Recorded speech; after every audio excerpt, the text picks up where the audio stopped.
Hello friends. तो आज हम बात करेंगे HMP वायरस के बारे में। पिछले कुछ दिनों से आप लगातार सुन रहे होंगे कि कोविड की तरह एक वायरस आ गया है जो फैलने लग गया है, जो मतलब क्या दोबारा से लॉकडाउन लगेगा। मतलब बहुत सारे आप पैनिक चीज़ें अभी आप सुन रहे होंगे कि HMPV वायरस चाइना में स्प्रेड हो रहा है और वो बिल्कुल कोविड की तरह है। ऐसी बात नहीं है कि वो बिल्कुल कोविड की तरह है। हाँ, हम बोल सकते हैं कि कोविड की तरह है क्योंकि वो हमारी रेस्पिरेटरी ट्रैक पे ही मतलब रेस्पिरेटरी सिस्टम पे ही क्या कर रहा है, अटैक करता है और जिससे हमें ब्रेथलेसनेस होती है। और कौन नॉर्मल बात है कि जिस सिस्टम से हम लोग ब्रीथ कर रहे हैं अगर वो ही इफ़ेक्टिव हो जाएगा तो बॉडी के अंदर सप्लाई कैसे होगी ऑक्सीजन की, और भी बहुत सारी चीज़ें हैं। मतलब एक ऑर्गन अगर बीमार पड़ रहा है तो हमारा पूरी बॉडी कहीं ना कहीं क्या हो जाती है, स्टॉप हो रही है ना। तो आज हम बात करेंगे कि HMP वायरस है क्या हमें इससे डरने की ज़रूरत है, या फिर हम बीमार तो नहीं पड़ेंगे, या डेथ कॉजिंग तो नहीं है, और भी बहुत सारी रिलेटेड चीज़ें। एज अ मेडिकल में हम लोग वर्क कर रहे हैं तो हमें चीज़ें पता होनी चाहिए। अगर हम ही डरेंगे तो और लोगों को कौन सेफ रखेगा, कौन बचाएगा। तो हम लोगों को इस चीज़ की नॉलेज होनी चाहिए। तो हम शुरू करते हैं। सो HMPV, H stand for human, M stand for Meta, and P stand for pneumonia, and V stand for virus. तो HMPV स्टैंड करता है ह्यूमन मेटा निमोनो वायरस। निमोनो निमोनिया, बिल्कुल सही सोच रहे हैं आप। ये क्या करता है, ये ब्रेक डाउन कर देगा आपके रेस्पिरेटरी ट्रैक्ट को। ठीक है, मतलब ये वायरस कहाँ अटैक करेगा, आपके रेस्पिरेटरी सिस्टम पे।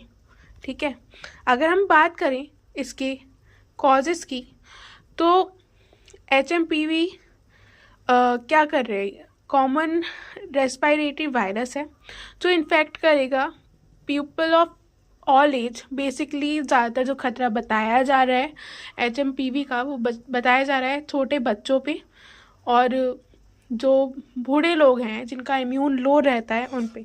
देखिए, अगर आपकी इम्यूनिटी अच्छी है तो आपको बिल्कुल भी डरने की नीड नहीं है, क्योंकि अगर आपकी इम्यूनिटी अच्छी है तो आप बीमार पड़ेंगे ही नहीं, है ना। कोई भी वायरस आपकी बॉडी में एंटर होगा तो भी वो मर जाएगा अगर आपकी इम्यूनिटी अच्छी है तो। बट अगर आपकी इम्यूनिटी अच्छी है ही नहीं तो आप बहुत जल्दी इन्फेक्ट हो जाएंगे, और कई बार ये चीज़ें डेथ कॉजिंग भी हो जाती हैं। सो अगर आपका इम्यूनिटी अच्छी है, आपका इम्यून अच्छा है, तो आपको डरने की ज़रूरत नहीं है। अगर हम इसके ट्रीटमेंट की बात करें तो इसका कोई भी एंटीवायरल अभी तक ट्रीटमेंट मौजूद नहीं है, पर हम इनके सिम्टम्स पे ध्यान दे सकते हैं। जैसे अगर किसी को फीवर है तो हम उसे फीवर रिड्यूस करने की दवाई देंगे। ठीक है, जैसे एसिटोनोमोफेन हो गया, आइब्रोप्रोफीन हो गया, है ना। कफ है तो कफ से रिलेटेड यानी कि कोल्ड से रिलेटेड उसको दवाइयाँ देंगे।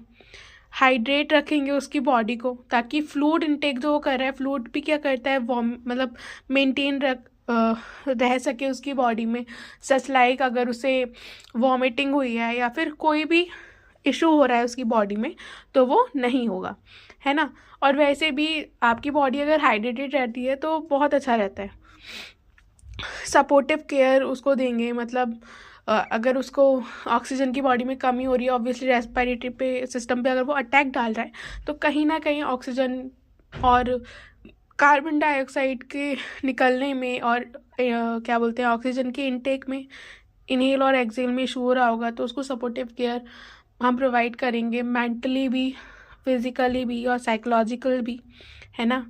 मैनेजमेंट, अब अगर हम बात करें मैनेजमेंट की तो मैनेजमेंट किस चीज़ पे डिपेंड करता है।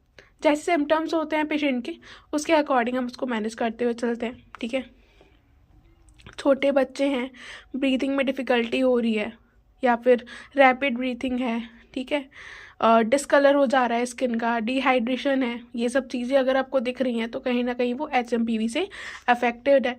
ठीक है। उन बच्चों को इनकरेज करेंगे कि नहीं, बच्चों बताना नहीं होता किसी को भी कि आपको ये चीज़ है, एक तो बच्चों के साथ वैसे ही इशू रहता है, तो हमें उन्हें इनकरेज करना है कि नहीं आप ठीक हैं, आप अपना ध्यान रखिए, बिल्कुल भी डरने की बात नहीं है। और किसी भी चीज़ को हम प्रिवेंट कर सकते हैं, अगर उसका ट्रीटमेंट नहीं है तो हम ट्राई करें कि हम प्रिवेंट करें। तो हैंड हाइजीन मेंटेन करके रखनी है बच्चों के साथ। अगर बच्चे इन्फेक्टेड है तो आप भी उससे मेंटेन रखिए गैप, मतलब थोड़ा इस टाइप से अपने आप को मोडालिटी में कन्वर्ट करिए कि उसको भी दिक्कत ना हो और आपको भी दिक्कत ना हो, है ना। क्योंकि अगर आप ध्यान नहीं रखोगे तो आप भी इन्फेक्ट हो जाओगे, साथ साथ बच्चा तो है ही बीमार, उसके साथ साथ आप भी पड़ जाओगे। फिर करंटली तो अभी इसकी कोई वैक्सीनेशन नहीं है, बट हाँ आने वाले टाइम में होगी, तो तब वैक्सीनेशन हो जाएगी तो उस तरीके से आप प्रिवेंट कर सकते हैं।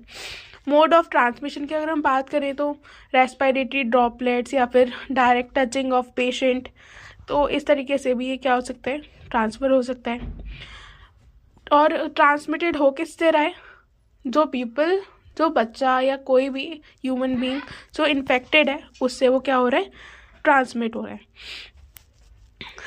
तो अगर आपको इससे रिलेटेड या किसी और चीज़ से रिलेटेड कोई भी इशू है तो आप मुझसे पूछ सकते हो। This is for a short clip just to know कि डरने वाली बात नहीं है। हमारा जो हेल्थ केयर है, जो मेडिकोज हैं, वो बहुत ब्रेव हैं और सब सिचुएशन हम हैंडल कर सकते हैं। और अगर हमें पता चल गया है कि वायरस आ गए हैं तो घबराने की या पैनिक होने वाली बात नहीं है। अगर हम अपनी सेफ साइड बना के चलेंगे तो हम जब साथ हैं सब लोग तो हर तरीके की परेशानी से लड़ सकते हैं। So be aware, be safe, be healthy.